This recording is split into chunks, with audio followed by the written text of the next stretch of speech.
Alright, let's fucking do this. So today we're going to be talking about anime, specifically an action shonen anime a la Bleach, Naruto, One Piece, Dragon Ball, Jujutsu Kaisen, Demon Slayer, and so on. It's a tried and true moneymaker for the anime industry, even with the onslaught of isekai anime rolling in since the 2010s. I am not the target audience for this genre anymore, and I wasn't a huge fan of it even when I was in the target range, save for a few properties, namely Hunter x Hunter. That said, like any genre, individual entries can have a very strong core, fun characters, and interesting worlds to get lost in a way that I think is only replicated by other long-form storytelling mediums, such as long fantasy series and others along those lines. It just so happens that most of these shonens kind of suck. I think it's a really hard genre to get right, and the trap that most properties fall into is starting very strong and falling off very quickly after that, such as what happened with My Hero Academia, which, let's be honest here, peaked in season 2, and from there was disappointing more often than it wasn't. Fairy Tail is a shonen created by Hiro Mashima, previously known for creating Rave Master. This show is honestly almost identical to Rave Master down to the designs of some of the characters, with the difference lying mostly in their anime adaptations, because Rave Masters was bad. As the intro to most episodes explains, this is a verdant world full of wizards that wield various schools of magic, though not in the Harry Potter or Elder Scrolls sense. No, this magic is far looser in its application, as we'll see later, with one person generally having a single type of magic, such as our main character using Fire Dragon Slayer magic, and then whoever wields that type of magic has an infinite number of attacks within that class as the plot needs. Anyway, these wizards all operate out of different guilds, the most famous and powerful of which being Fairy Tail. The story follows the exploits of several members of the Fairy Tail Guild as they battle other wizards and protect the name and reputation of their friends and their guild. The first episode sees a wandering wizard, Lucy Heartfilia, meeting a rambunctious fire wizard named Natsu Dragneel, who reveals himself to be a member of Fairy Tail and offers to help her join the guild, which is her dream. After that initial episode, we have a few mini arcs which comprise only 1 or 2 episodes that don't really do much for the series other than introduce more celestial spirits for Lucy and try and give her an excuse to be there. Before we jump into our first arc, This ain't no fucking Land of Waves arc, I'll tell you that. Alright, before we get too deep into things, let's go over how this video is going to go. Fairy Tail is not a good show. It's over 300 episodes long, and if you choose to subject yourself to it, I think you'll probably come away from it thinking the same as me, that it was one of the most show of all time. Let's not make any assumptions that aren't necessary. It's a low-quality production designed to turn the highest possible profit by capitalizing on teenage boys loving flashy effects, big muscly dudes, and chick with booba. And they do this by stealing from basically everything imaginable, most prominently being One Piece, right down to the art style. Now, I'm not that well versed in One Piece as of writing this part of the script. I'm about 120 chapters in and counting, so maybe you'll get a few comparisons here and there, but more often I'll be giving examples from other series that I think illustrate my points in a less direct way. In my opinion, comparing Fairy Tail to One Piece too heavily when they can be so similar in tone and feel won't really allow us to dig into how and why this show fucks up where it does, which is weird to say, but I promise it'll make sense. So basically, I will make a complaint, explain my complaint with no comparison, and then offer an example of whatever I'm complaining about being done better. Capiche? So, story setup, Fairy Tail Guild, Natsu and Lucy, yada yada. Natsu has a rivalry with fellow wizard Grey Fullbuster, that is a tasty morsel. It's a dick!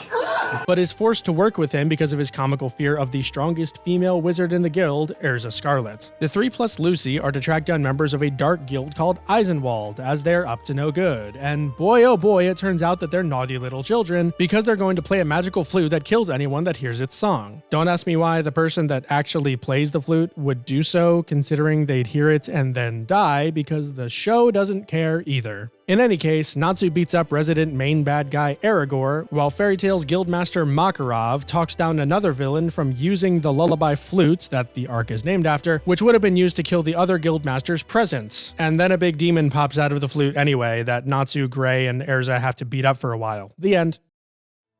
You'll notice very quickly when going through Fairy Tail that very few arcs lead naturally into each other. This isn't necessarily a problem. I mean, look at One Piece in its first saga, but it sets a precedent that each of these arcs is going to be more episodic than serialized. There are very few threads teased about future arcs to hype you up about them, and it's very cut and dry with few consequences that stem from each arc into the next. This particular effect of the episodic arc structure is one that's usually phased out early on in shonen. For example, in Naruto, even though the Land of Waves arc is very disconnected from the rest of Part 1, the Chunin exams set up both the Search for Tsunade and the Sasuke retrieval arcs because of the actions of Orochimaru in it, which in turn has direct consequences for the rest of the series in Shippuden, or Part 2 if you read the manga. Likewise, the York New City arc is set up at the end of the Hunter exam in Hunter x Hunter and involves the goals of both Gon and Kurapika as set up in that arc as well. And the Namek saga comes as a direct result of the casualties incurred during the Saiyan saga in Dragon Ball, and so on and so forth. The only time this really happens in Fairy Tail, sort of, is the Grand Magic Games happening in the way that it does as a result of the time skip incurred by the Tenro Island arc. But that's much more peripheral than the other examples, and ultimately it doesn't end up mattering all that much, as any justification for it could have been explained away with a hand wave and no one would bat an eye. But hey, you know what? That's okay, because all things considered, Lullaby is a fairly strong arc to start with, though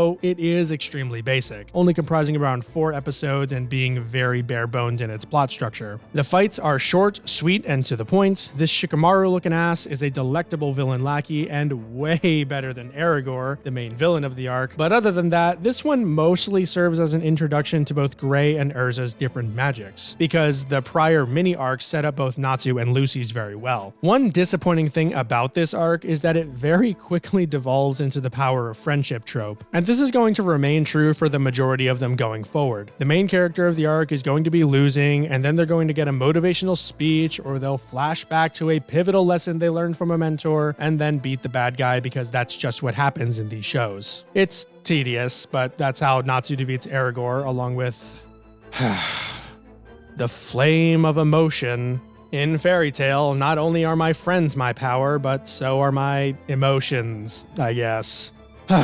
So Natsu gets really pissed off and burns away Aragorn's wind. Neat. Truth be told, the arc should have ended immediately after Makarov talks down the king of the court and makes him surrender. Instead, a big dumb demon pops up out of the flute because reasons, and there's a very short skirmish with it. And I do mean short, it's like 5 minutes. Like, if this happened in any other show, this would have led to a whole other arc where the heroes have to figure out a way to stop this thing. And yet here, it's over in 5 minutes. Neat!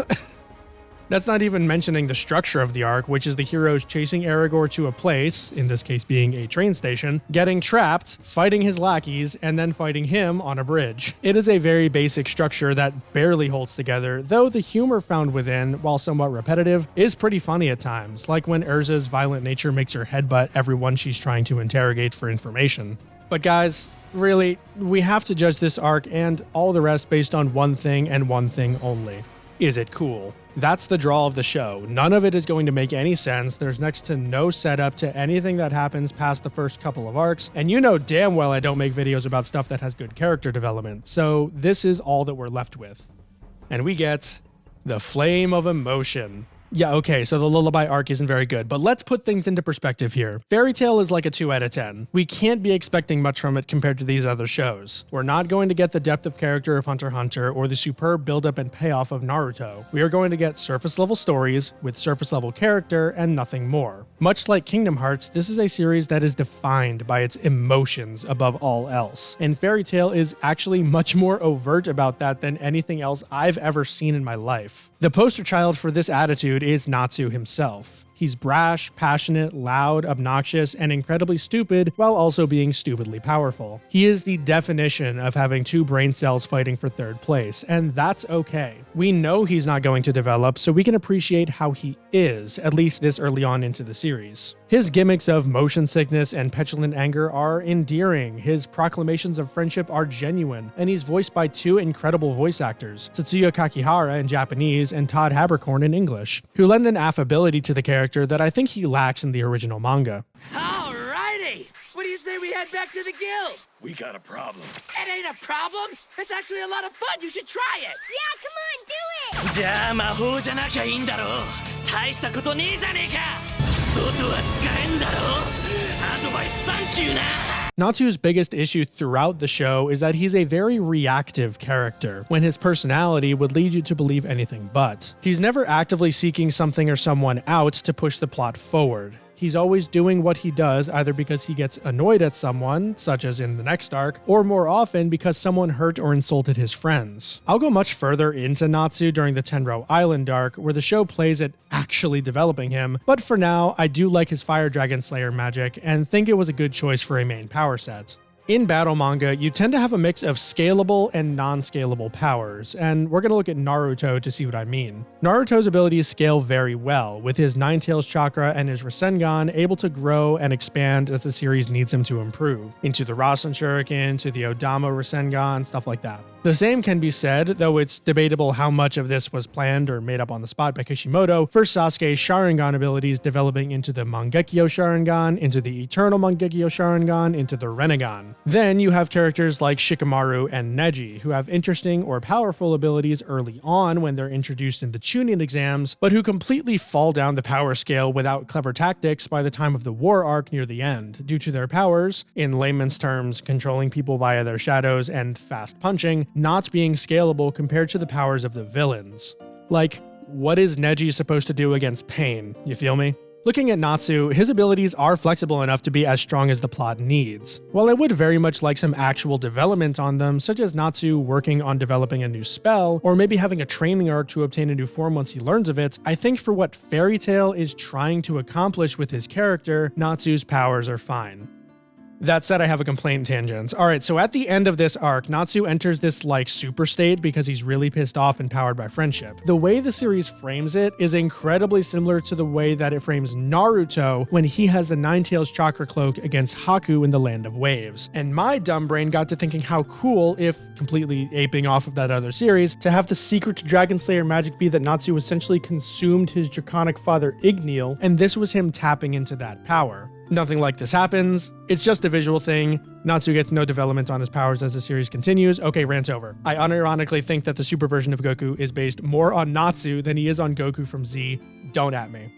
Now we'll get to the other characters as the story focuses on them, as conveniently, the next 3 arcs are going to primarily focus on the ramifications of one specific character's backstory, before concluding with a kind of bookend to this first season of the show of around 50 episodes, with another generally focused arc about Natsu and his struggle to overcome an opponent as its main hook, such as this one was with him versus Aragorn. And I apologize that I've been making a lot of general statements and referencing future arcs. We're going to be going into much more detail on specific elements in arcs where I think they matter, so this is really just an introduction to everything like that, and kind of how I generally feel about the show.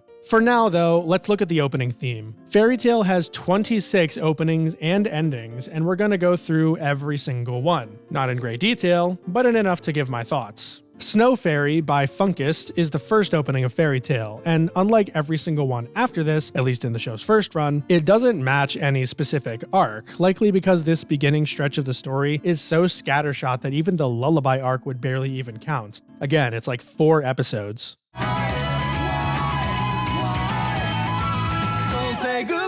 It's a chill little tune that I think a lot of us have a soft spot for, even if the visual cohesion isn't the best, and there's literally 0 shot continuity. I will say that it does bother me just a little bit because of the final little sequence of Natsu and Urza fighting, which matches episode 9. The shot makes it seem like this is a friendly competition, and in the episode that it matches, this is exactly what it is. However, in the second opening, Natsu and Gajeel have the same demeanor as this, but that fight in the show itself is super heated and antagonistic because he's like the main villain of the arc. Bad consistency is bad. The first ending theme is Kanpekigu no Ne, translated as perfect, right? And it is absolutely fucking adorably trite. It features Lucy in front of this wheel, which we'll be seeing a lot, and it's all about romance and dreams, and I mean, it's fine. I have no attachment to it, and whenever I hear it start to play in the last bits of episodes, it never fails to take me out of a scene. Thankfully, the next chunk of the show has a much better ending theme, and honestly is a huge improvement over the Lullaby Arc, but I figured we could save that until after we talk about it. So, without further ado, let's move on to... Nope.